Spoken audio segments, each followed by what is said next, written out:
Salut, c'est J pour un nouveau tuto. Ça faisait bien longtemps que j'avais pas fait de tuto et j'avais envie de vous présenter un thème que j'aime bien, à savoir comment animer un son.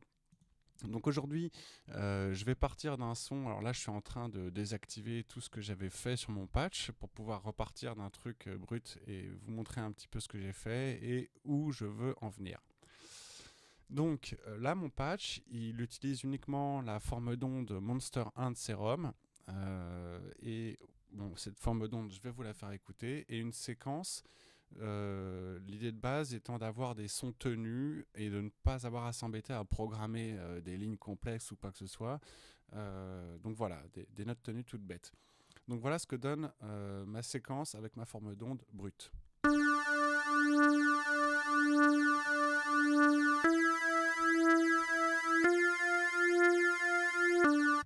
Bon, rien de très excitant, hein, c'est un son tout bête.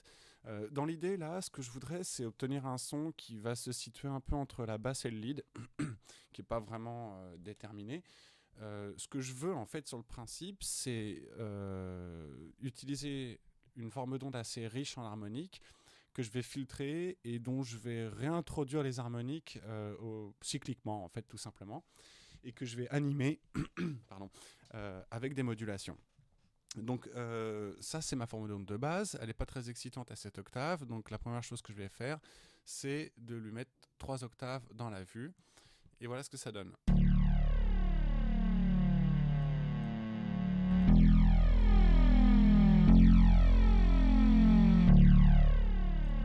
Donc on obtient un son plutôt de basse, mais avec une forte dominante d'harmonique dans le médium aigu, et ça, ça m'intéresse pas pour l'instant, ce que je veux c'est filtrer ça. Donc je vais le faire et je vais utiliser ici, je vais activer un filtre passe-bas à 18 dB, filtré autour de 100 Hz, comme on peut le voir ici. Et voilà ce que ça donne. Plus fort.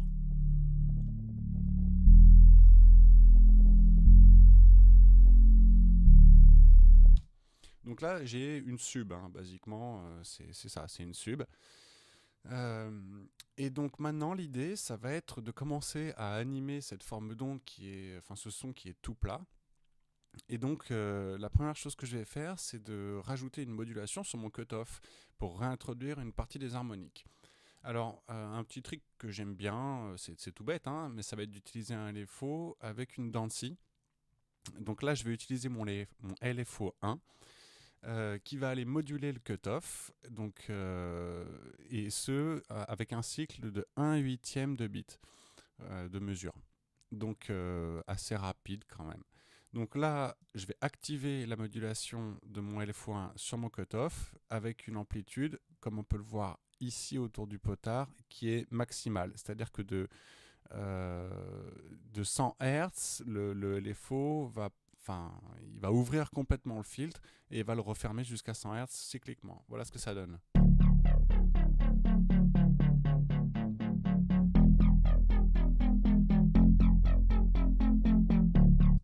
Alors là, ça donne plus ou moins le même effet que si on jouait les notes, mais de façon non tenue et tous les 1 huitième avec une enveloppe qui vient fermer le filtre à chaque note. Donc là, en gros, c'est une façon un peu plus rapide de programmer ma séquence. J'ai simplement automatisé mon enveloppe en quelque sorte via un LFO. L'avantage de Serum, ici, petit aparté rapide, c'est qu'on peut régler la pente de nos LFO, enfin des courbes des LFO, donc on va pouvoir donner un grain différent, voilà.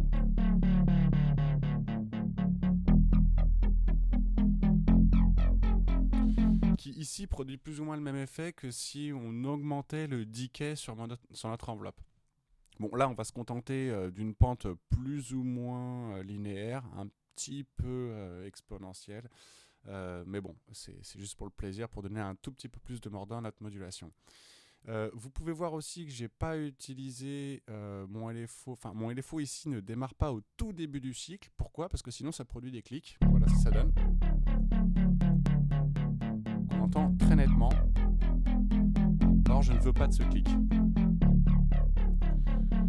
Donc je décale très légèrement le départ de ma forme d'onde du LFO, ce qui me permet d'enlever le clic, mais de garder exactement le même battement en fait sur mon cutoff.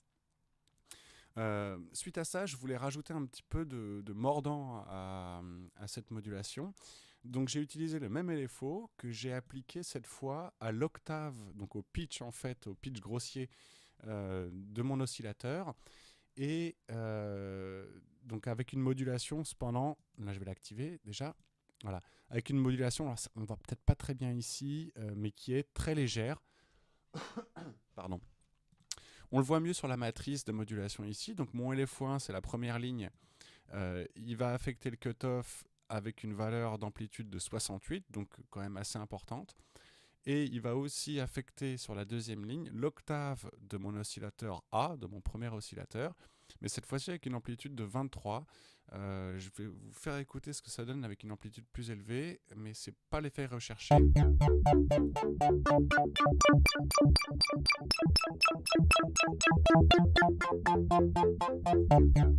L'idée, enfin là on entend très nettement un effet un petit peu chiptune. Pourquoi ? Parce qu'en fait il module les octaves et ça produit des effets d'escalier.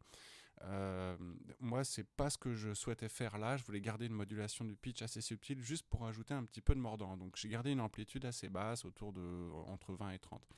Là j'ai 24. Donc voilà ce que donne ma modulation.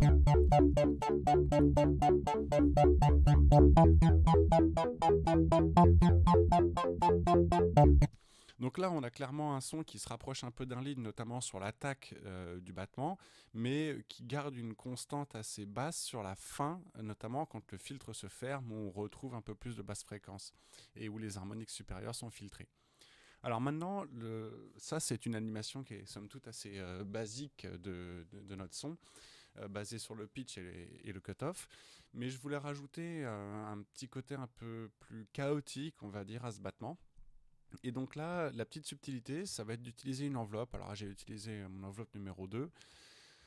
J'aurais pu le faire avec la 1, mais comme elle dirige aussi le VCA, je ne voulais pas toucher à mon volume, donc j'ai utilisé l'enveloppe 2. Donc cette enveloppe 2, elle a été envoyée vers la vitesse du LFO 1, qui module donc notre cutoff et notre pitch. Pardon.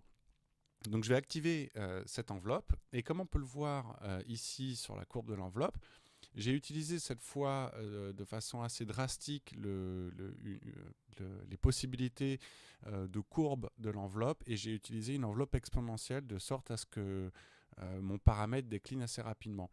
Ce qui veut dire concrètement que à chaque fois qu'on va appuyer sur la note, donc ici on va se situer au début de notre note ici, l'enveloppe va produire un effet, mais pas sur le reste de la note tenue. Donc c'est là qu'on va avoir une assez nette différence avec le son que j'évoquais tout à l'heure, où on va programmer chaque note avec une enveloppe à 1/8. Ici, notre enveloppe ne va se déclencher que 3 fois en l'occurrence, puisque j'ai que 3 notes. Et donc l'idée, ça va être de faire accélérer notre LFO un petit peu au début de la pression de la note et de le faire retomber sur notre battement de 1/8 sur le reste de la note. Et j'ai utilisé pour ça un decay fixé à 1,7 secondes. Pourquoi 1,7 ? Parce que j'ai un petit peu tâtonné entre le decay et la courbe, et puis que ça me produisait l'effet que je voulais. Après, il faut le faire un petit peu à l'oreille. Donc voilà ce que ça donne.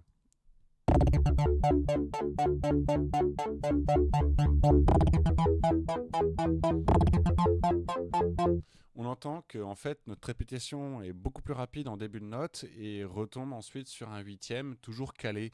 Donc ça permet de s'éclater pas mal quand même et de faire vivre déjà beaucoup plus le son. Je peux vous montrer un petit peu ce que ça donne en tâtonnant avec les decays, avec les courbes.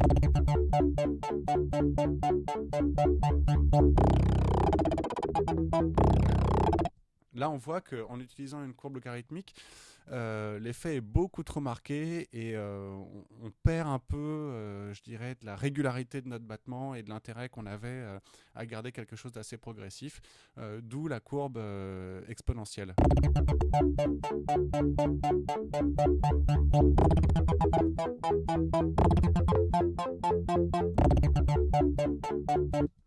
Donc ça se fait après au feeling, au jugé. Il faut un petit peu essayer différents paramétrages, voir un petit peu comment, si ça vous plaît ou pas. Bon, moi j'ai trouvé que ça donnait un effet assez intéressant comme ça. Donc partant de là, j'ai déjà un son qui est quand même beaucoup plus animé que ce qu'on avait au départ. Mais on va aller un petit peu plus loin. Le son lui-même, le timbre est un petit peu plat quand même, hein. La forme d'onde, elle est assez digitale, assez froide. Donc pour je ne vais pas dire la réchauffer, mais pour lui donner un petit quelque chose de plus, un petit grain supplémentaire, j'ai décidé de faire appel à mon arme favorite, la FM. Donc là, je vais utiliser le suboscillateur de Serum que j'active tout de suite avec une forme d'onde en triangle et paramétré à moins 3 octaves lui aussi pour rester à peu près cohérent avec ma forme d'onde de base, enfin avec mon octave de base de mon oscillateur.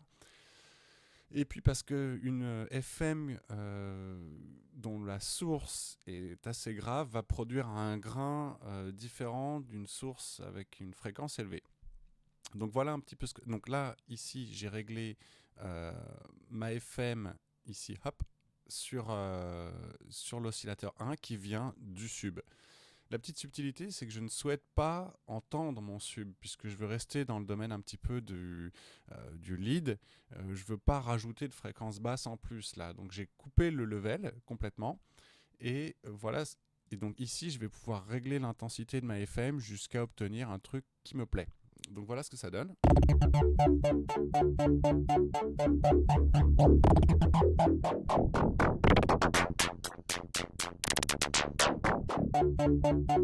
Donc là, on entend quand même que ça produit un effet assez particulier. Attendez, juste une petite seconde. Oui, donc je disais que un petit problème avec Sunflower. Donc je disais que on entend assez nettement l'effet de la FM qui, au-delà de la moitié de la course, commence à nous produire des noises qui sont pas très intéressants.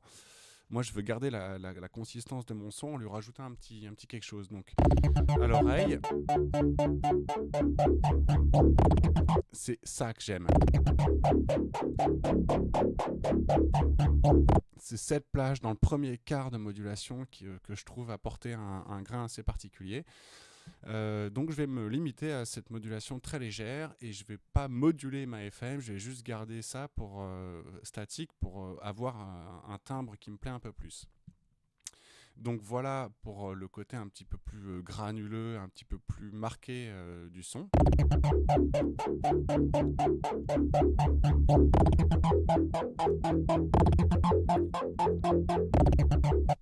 Voilà. Maintenant, là, on a toujours un son qui est assez brut. Et je voudrais un petit peu vous parler aussi des effets dans le cadre de la synthèse. C'est un domaine qui a été très peu abordé à ma connaissance et que peu de synthés permettent. Decam Sensquat via Fusor le permet. Bon, le Fusor est un petit peu buggy, ce qui veut dire que quand vous allez faire des patchs un peu complexes, vous risquez d'avoir des plantages. Serum l'est un peu moins. Et ici, on a une section effets qui est assez intéressante parce qu'on va pouvoir moduler chacun des paramètres avec les enveloppes et les faux de Serum. Donc ça, c'est assez excitant. J'ai tout de suite été très emballé quand j'ai vu ça. Et on va l'appliquer là pour vous montrer ce qu'on peut faire. Donc là, vous pouvez voir que j'ai rajouté un délai et une reverb. Ils sont actifs actuellement, mais je ne sais pas si vous avez fait attention, on n'entend strictement aucun effet de délai ou de reverb sur notre son. Pourquoi ? Parce que mes deux paramètres de mix sont à 0 et que les paramètres de mix eux-mêmes ont été modulés. Actuellement, mes modulations sont désactivées. Et elles vont avoir pour intérêt d'amener mes effets de façon cyclique et de façon plus précise et pas continue en fait. Une reverb assez importante mise en permanence sur un son va avoir tendance à le noyer. Moi j'aime bien justement noyer mes sons dans le mix avec des reverbs, mais seulement de manière ponctuelle. Si c'est tout le temps, ça gâche complètement notre son, c'est pas l'intérêt. Donc là, l'idée, c'est d'utiliser un deuxième LFO qui, lui, ne va pas avoir un battement de 1/8, mais va être cyclique sur 4 mesures, donc beaucoup plus long. Et il va nous donner une progression en fait en apportant de la reverb. Donc là, je vais activer ma modulation. Donc la reverb en elle-même, rapidement, je l'ai ajouté de base, je n'ai touché aucun paramètre. J'ai juste mis le paramètre de mix à 0 et j'ai rajouté mon LFO2 donc sur 4 mesures au paramètre wet. Et voilà ce que ça donne, donc, avec une amplitude qui va un petit peu au-delà de 50%. Voilà ce que ça donne.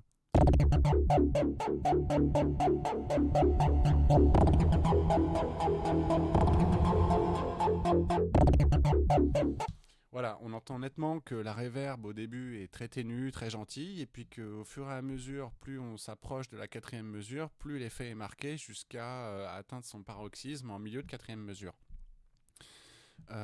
J'ai volontairement pas fait aller mon LFO jusqu'au bout de la 4e mesure, de sorte à ce que le son ne se coupe pas brutalement, enfin l'effet de la reverb ne se coupe pas brutalement en fin de 4e mesure, mais qu'il puisse décliner un petit peu, et ça c'est plutôt dans un objectif de composition, pour qu'il ne vienne pas manger sur les mesures suivantes. Bon, ça c'est les petites subtilités, vous pouvez très bien le programmer comme ça aussi, ça ne fera pas une grande différence. Donc voilà déjà comment apporter un peu plus de vie en termes d'ampleur de notre son, et pas simplement en termes de timbre, de pitch ou quoi que ce soit. Et la deuxième chose que j'avais envie de faire, c'était d'apporter des délais, parce que les délais, ils ont un gros avantage, c'est de nous permettre comment dirais-je, de casser un peu les battements de notre son. Donc je vais activer aussi exactement comme je l'ai fait. Bon, là j'ai enlevé une modulation que j'avais paramétrée et désactivée et qui ne servait pas à grand chose là en l'occurrence. Donc comme pour la reverb, mon paramètre de mix est à 0 et je vais amener mon délai en fait de façon ponctuelle. Alors plutôt que de le faire monter comme pour la reverb avec le même LFO au fur et à mesure jusqu'à atteindre son paroxysme sur la 4e mesure, où on risquait d'avoir un effet de délai et de reverb mélangés qui vont faire en sorte juste de complètement noyer notre son, j'ai décidé de le mettre ponctuellement à certains endroits seulement. Donc j'ai utilisé un 3e LFO, dont vous pouvez voir la forme d'onde assez particulière ici. En fait, j'utilise plus comme un séquenceur que comme un véritable LFO. Et donc lui, je l'ai envoyé aussi vers le paramètre mix, mais de mon délai cette fois. Donc, il est aussi paramétré sur un cycle de 4 mesures. On peut voir ici sur le LFO qu'il est divisé en 4 portions à peu près égales. Vous avez ici, sur la première mesure, un effet de délai qui est marqué. Sur la deuxième, pas de délai. Sur la troisième, un effet de délai à peu près à 50%. Et sur la quatrième, sur la première moitié de la quatrième, pas de délai. Et sur la deuxième moitié de la quatrième, on a un délai avec un déclin assez marqué. Bon, j'ai paramétré ici des petites pentes. C'est uniquement pour pas que ce soit trop statique. On aurait parfaitement pu rester comme ça et comme ça. Ça n'aurait pas fait de grande différence, hein. Donc voilà ce que ça donne quand j'active aussi cette modulation.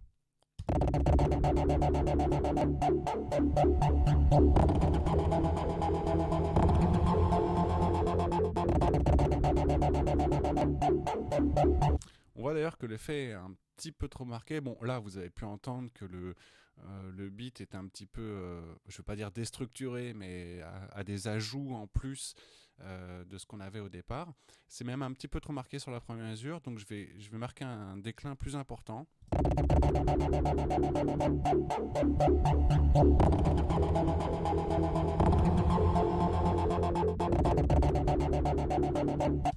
L'avantage de ces pentes, c'est qu'elles peuvent aussi servir à donner aussi d'autres modulations, enfin à utiliser pour d'autres modulations. Je pourrais très bien, par exemple, l'affecter, comme je l'avais fait tout à l'heure, au nombre de répétitions du délai gauche, par exemple. On peut voir ce que ça donne. Là, je teste, hein.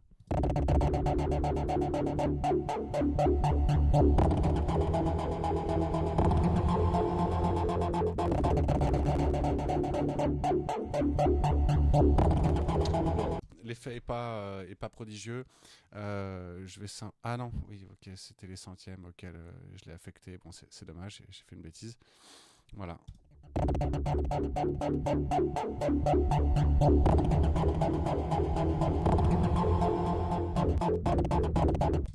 Là, on déstructure beaucoup le beat parce qu'on change la valeur de répétition sur le delay left. Alors, ça permet d'explorer pas mal de choses avec les délais. C'est un autre sujet, donc pour l'instant, je vais l'enlever et on abordera ça dans un autre tuto. Pour recentrer un petit peu sur le sujet, on a quand même là un son qui est très différent de notre son tout plat qu'on avait au départ, qui a été bien animé. Moi, je trouve que l'effet est déjà très sympa.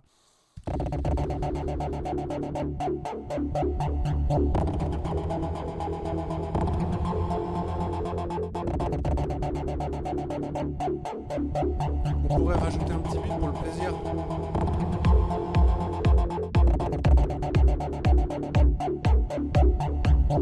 Et comme là, on voit que le beat il est un petit peu noyé dans mon lead, j'avais programmé un petit sidechain histoire de quoi.